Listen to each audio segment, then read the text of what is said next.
உலகத்துல கவலைப்படுற அளவுக்கு பெரிய விஷயம் எதுவுமே இல்லைங்கம்மா.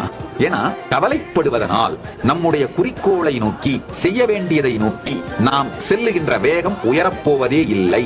எந்த பிரச்சனையாக இருந்தாலும் ஜாலியா அப்ரோச் பண்ணுங்க. முதல் தேவை, எந்த பிரச்சனையாக, எந்த சூழலா இருந்தாலும் அமைதியோடும், சாந்தத்தோடும், ஆனந்தத்தோடும், இனிமையோடும், ஒரு ஸ்வீட்னஸோடையும் அப்ரோச் பண்ணுங்க. ஜெயிச்சிடலாம். அப்ப மட்டும்தான் நாம் முழுமையாக ஒன்றில் இயங்குகிறோம், செயல்படுகிறோம்.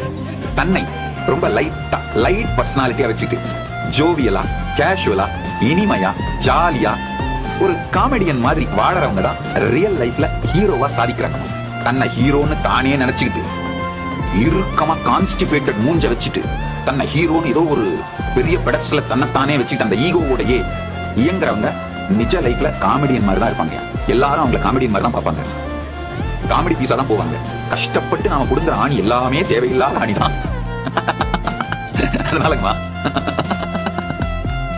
உண்மையில பாத்தீங்கன்னா கவலைப்படுறது ஒரு கார்ல போயிட்டு இருக்கும்போது பிரேக்க பிரஸ் பண்ற மாதிரி.